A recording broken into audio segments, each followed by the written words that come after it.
El capítulo 40 de Isaías es el punto de partida para la segunda y última gran sección de este libro. Se centra en el consuelo y la restauración del pueblo de Dios después de su exilio, lo cual contrasta con la primera sección donde se enfatizaba el juicio contra ellos. El consuelo se expresa en una oratoria poética profunda y exquisita, lo cual es prácticamente inigualable en la literatura humana. Pero hablemos del capítulo 40. Este capítulo celebra el final de un periodo de sufrimiento con una promesa consoladora de restauración futura. Veamos algunas características de su estilo literario. En primer lugar, el versículo 1, consolad, consolad a mi pueblo, dice vuestro Dios, lleva una repetición de palabras por énfasis.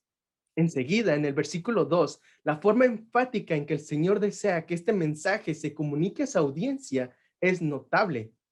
Hablad al corazón de Jerusalén, decidle a voces que su tiempo es ya cumplido, que su pecado está perdonado, que doble ha recibido de la mano del Señor por todos sus pecados. En la frase decirle a voces se emplea el verbo imperativo kirú, que podría traducirse como proclamar, clamar, llamar, gritar. De esta forma se sugiere que el mensaje es urgente. La expresión va más allá de la idea del verbo más genérico hablar. La expresión pueblo mío es un indicador de relación del pacto entre Dios y su pueblo. Él toma la iniciativa y le ofrece perdón a su pueblo. Siguiendo en este versículo, surge una pregunta. ¿Por qué recibieron doble castigo por sus pecados? En la ley del Antiguo Testamento, la justicia requería que quienes habían cometido un robo debían pagar el doble, es decir, restituir lo robado y pagar una penalidad por el delito. Si el ladrón no podía cubrir esos gastos, era vendido para pagar lo robado. En otras palabras, tenía que pagar su deuda con trabajo forzado. Ahora bien, el delito cometido por Jerusalén iba más allá de un simple robo. Habían cometido asesinato, idolatría y quebrantaron el pacto del Señor. La consecuencia debía ser la muerte y claramente no tenían forma de pagar eso.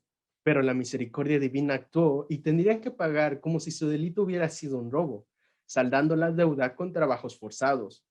¿En qué consistieron estos? Isaías 40 no lo especifica, pero se entiende que el trabajo sería impuesto por una potencia extranjera que conquistaría la ciudad. ¿Cuál era esa potencia? Isaías 39 nos da una pista sobre la identidad del opresor extranjero.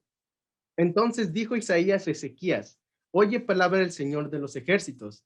He aquí, vienen días en que será llevado a Babilonia todo lo que hay en tu casa, lo que tus padres han atesorado hasta hoy. Ninguna cosa quedará, dice el Señor. De tus hijos que saldrán de ti y que habrás engendrado, tomarán y serán eunucos en el palacio del rey de Babilonia. Esto ya se percibía desde antes en el libro de Isaías con el juicio sobre Babilonia. En el capítulo 14 se da la promesa de que el Señor tendrá piedad de Jacob y lo hará reposar en su tierra. Además, los babilonios son presentados como los que los oprimieron. Finalmente, en Isaías 14:3 se encuentra un paralelismo con Isaías 42 porque dice que el Señor da a su pueblo reposo de su trabajo, de sus temores y de la dura servidumbre en que le hicieron servir. Habiendo identificado esto, procedamos con el resto del capítulo. Encontramos tres escenas más sobre el tema del consuelo después del castigo. Cada escena contiene una proclamación. Versículo 3, voz que clama. Versículo 6, voz que decía, da voces. Y versículo 9, levanta con fuerza tu voz. En estas partes también se encuentran muchas asonancias y aliteraciones. En la primera sección, los versículos 3 y 4, hay un paralelismo que se nota mejor en la versión Nueva Biblia de las Américas. Una voz clama, preparen en el desierto camino al Señor, allanen en la soledad calzada para nuestro Dios. Además, que hay abundantes metáforas vívidas e imágenes verbales, herramienta que vuelve a usarse en los versículos 6 al 11.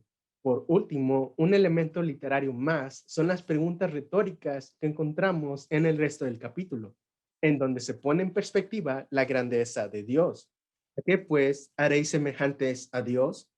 Él es el creador de todo y es poderoso para salvar, pero también es tierno y considerado en la forma de conducir a su pueblo. Es el buen pastor supremo que da fuerzas a quienes esperan que Él los ayude. Pero volvamos a Isaías 43 al 5. Son centrales para el capítulo y presentan una unidad entre su comienzo y su final. Preparad un camino al Señor, y entonces se manifestará la gloria del Señor. Es una imagen de preparación para que el Rey Divino viaje a través de la tierra hacia su pueblo para revelar su gloria. La gloria de Dios representa su presencia, pero también sus acciones. Pero esta obra vial, ¿es literal o metafórica? Malaquías indica que el camino del Señor sería preparado por un mensajero especial. Además, para encontrarse con el Señor debe haber una preparación de purificación. El Nuevo Testamento aclara todo esto al aplicar Isaías 43 a Juan el Bautista, cuyo mensaje que predicaba era: arrepentíos porque el reino de los cielos se ha acercado. Y Jesús explica que Juan es el mensajero especial de Malaquías.